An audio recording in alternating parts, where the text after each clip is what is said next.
So Topham Hatt's Holiday is the 20th episode of the 5th series, and gives the Fat Controller another big time in the spotlight. The Hatts are going on holiday, but when they exit Annie and Campbell at the church station, Lady Hatt complains about feeling hot and tired, and recommends turning the two coaches into beach huts. Way harsh! Thomas is most upset, and his driver assures him that the coaches will never be retired, rather to be improved. The next day, Percy takes the family to Dry Isle Airfield for them to board Harold. Their flight is delayed, however, by a low-flying biplane called Tiger Moth, but they soon get to their retreat. After staying there for several days, Harold arrives to tell them that Tiger Moth has gone missing. The Fat Controller joins the search, and in the end, they find Tiger Moth crashed in a haystack. The Fat Controller scolds the pilot for his recklessness, seeming to have him and his plane grounded and continuing his holiday, boating on a canal.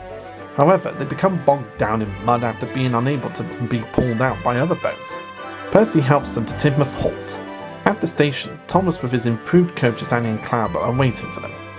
Lady Hatt comments that the coaches appear more suitable than their previous appearances, while no one says anything about it. That evening, Thomas with his coaches that no matter what they look like, they will always be really useful.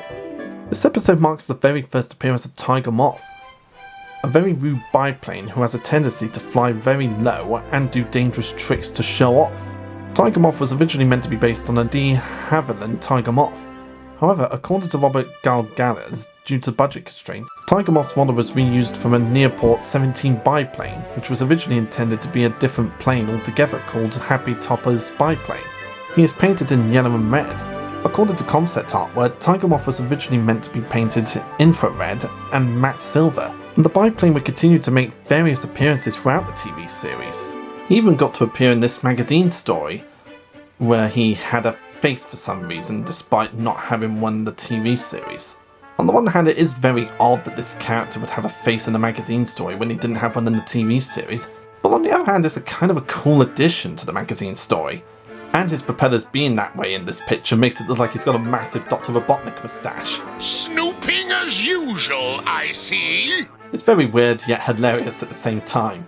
And his original model is currently on display at the Discover Thomas and Friends exhibition at Drayton Manor's Thomasland. And he was so popular that Combined Harvester 01 made him an antagonist in his Thomas model series, which became the basis of my Tiger Moth in my Thomas series. The biplane just had that much of an impact on the fan base. This is another one of those episodes where the Fat Controller and his family take centre stage, taking some much earned time away from the railway to have a nice holiday. It's also the first time we see the canal boats in full action, since we were used to seeing a canal boat in the background for Series 3, but we never got to see them in action, marking this the first time we'd ever seen one of the canal boats actually move in the TV series. And because of the colour scheme that was used for the one the Hatt family rides in, it always makes me think of Rosie and Jim's ragdoll boat. It just has a very similar colour scheme. We also got a lot more character development from Lady Hatt in this episode, being that, and this is one thing I never noticed as a kid, she's kind of a bitch in this episode.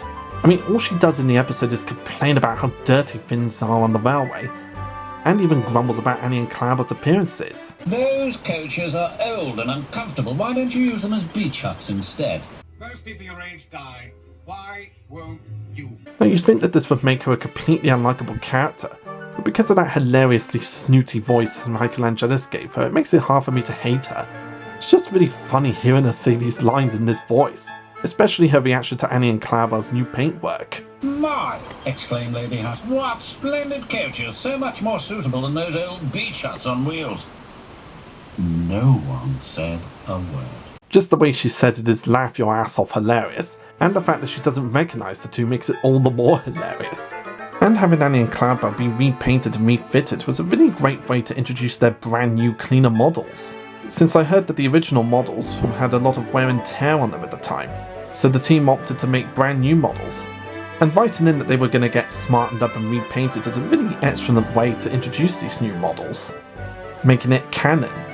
And I'm pretty sure I'm not the only one here, but when the Fat Controller is introduced to Tiger Moth via Harold, for years I always thought he was saying chalk and see, like maybe he was addressing Harold's pilot or something. What?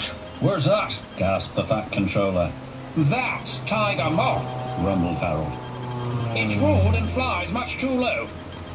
Chalk and see, please take us up, Harold, before there's another disturbance. Of course, this was because of the way Michael Angelis performed that line, And it wasn't until years later when I saw the subtitles on the DVD when I realised, oh, it was So I Can See. It was just that hilarious way Michelangelos performed it that made it sound like he was saying chalk and see rather than So I Can See. It's just a hilarious childhood memory to look back on all these years later. So Topham Hatt's Holiday is another wonderfully written slice of life episode, which gives the Fat Controller and his family more time in the spotlight, as well as giving the Fat Controller a much needed break from running the railway, as well as showing the downsides of having a holiday and how things can go wrong. It's an episode that I loved as a kid, but love it even more as an adult. It's easily among one of the funniest episodes for the TV series.